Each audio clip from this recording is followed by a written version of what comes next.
السلام علیکم ورحمۃ اللہ وبرکاتہ۔ سو ناظرین، میں محمد معین اور آپ دیکھ رہے ہیں ہمارا یوٹیوب چینل آپ کا دور۔ ایک بابا کی کچھ نصیحتیں۔ بابا نے فرمایا کہ ایک دفعہ کا ذکر ہے کہ بادشاہ نے کانچ کے ہیرے اور اصلی ہیرے ایک تھیلی میں ڈال کر اعلان کیا کہ ہے کوئی جوہری جو کانچ اور اصلی ہیرے الگ کر سکے۔ شرط یہ تھی کہ کامیاب جوہری کو منہ مانگا انعام اور ناکام کا سر قلم کر دیا جائے گا۔ درجن بھر جوہری سر قلم کروا بیٹھے، کیونکہ کانچ کے نقلی ہیروں کو اس مہارت سے تراشا گیا تھا کہ اصلی کا گمان ہوتا تھا۔ ڈھنڈورا سن کر ایک اندھا شاہی محل میں حاضر ہوا۔ فرشی سلام کے بعد بولا کہ میں وہ ہیرے اور کانچ الگ کر سکتا ہوں۔ بادشاہ نے تمسخر اڑایا اور ناکامی کی صورت میں سر قلم کرنے کی شرط بتائی۔ اندھا ہر شرط ماننے کو تیار ہوا۔ ہیروں کی تھیلی اٹھائی اور محل سے نکل گیا۔ 1 گھنٹے بعد حاضر ہوا۔ اس کے ایک ہاتھ میں اصلی اور دوسرے ہاتھ میں کانچ کے نقلی ہیرے تھے۔ شاہی جوہری نے تصدیق کی کہ اندھا جیت گیا ہے۔ بادشاہ بہت حیران ہوا۔ اس کی حیرت کی انتہا نہ رہی۔ ایک جو کام آنکھوں والے نہ کر سکے وہ کام ایک نابینا کیسے کر گیا؟ بادشاہ نے اندھے سے دریافت کیا کہ اس نے اصلی اور نقلی کی پہچان کیسے کی؟ اندھا بولا، یہ تو بہت آسان ہے۔ میں نے ہیروں کی ہتھیلی کڑی دھوپ میں رکھ دی اور پھر جو تپش سے گرم ہو گئے وہ نقلی تھے، اور جو گرمی برداشت کر گئے اور ٹھنڈے رہے وہ اصلی تھے۔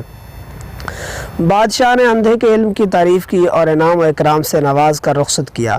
اندھے کی رخصتی کے ساتھ ہی میرا غصہ، میری انا، میرے دماغ کی گرمی بہت رخصت ہو گئی۔ مجھے سمجھ آ گئی کہ برداشت، نرم مزاجی، حلیمی، محبتی انسانیت کی معراج ہے۔ جو گرمی حالات کو سہ گیا وہ ہیرا، جو نہ سہ سکا وہ کانچ۔ میں خاموشی کے ساتھ بابا دین محمد کی باتیں سمجھنے کی کوشش کر رہا تھا۔ بابا بولا، بیٹا، بانو قدیسہ لکھتی ہیں کہ جو دباؤ سہ جائے وہ ہیرا، جو نہ سہ سکے وہ کوئلہ۔ مجھے بابا دین محمد نے آج بہت بڑی بات سمجھائی تھی۔ میں جان گیا تھا کہ اصلی اور نقلی میں صرف برداشت اور سہ جانے کا فرق ہے۔ میں نے پوچھا، بابا، انسان آخر کب تک برداشت کرے؟ کب تک لوگوں کے طعنے سہے؟ کب تک اپنے غصے کو پیے؟ آخر برداشت کی کوئی حد ہوتی ہے۔ بابا مسکرایا اور بولا، بیٹا، اس وقت تک سہنا ہے جب تک ہیرا نہ بن جاؤ۔ میں نے پوچھا، پھر اس کے بعد؟ بابا نے کہا، ہیرا بننے کے بعد ہیرے پر کوئی دباؤ، کوئی آگ، کوئی تپش اثر نہیں کرتی۔ جس طرح چکنے گھڑے پر پانی نہیں ٹکتا، اسی طرح اصلی پر کوئی تیر کام نہیں کرتا۔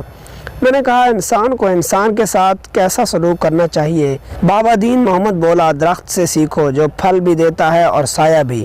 لوگ آتے ہیں، اس کے سائے میں سساتے ہیں، پھل کھاتے ہیں اور چلے جاتے ہیں۔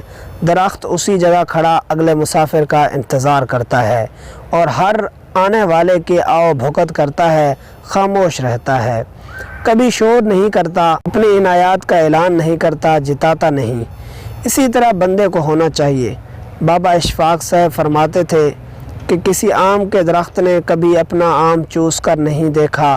بابا دین محمد بولا، درخت نے دان کرنے کی یہ ادا ماں سے سیکھی ہے، جو بچوں کو سکول بھیجنے کے بعد 4 گھنٹے لگا کر گوشت، سبزی، پیاز، پودینے سے ہانڈی پکاتی ہے اور بچوں کے آتے ہی 4 گھنٹے کی محنت ان کے سامنے رکھ کر خاموشی سے بچوں کو کھاتا دیکھ کر من ہی من میں خوش ہوتی ہے۔ ماتھے کا پسینہ دوپٹے کے پلوں سے صاف کر کے سلامت رہو تا قیامت کی دعائیں دیتی ہے۔ ہم درخت اور ماں کو استاد مان کر سب کچھ سیکھ سکتے ہیں۔ بابا کھڑا ہوا اور ہاتھ ملا کر پارک کے صدر دروازے سے نکل گیا۔ مزید ایسے ویڈیوز دیکھنے کے لیے ہمارے یوٹیوب چینل کو سبسکرائب کریں اور ساتھ میں بیل آئیکن دبانا نہ بھولیے گا۔ شکریہ۔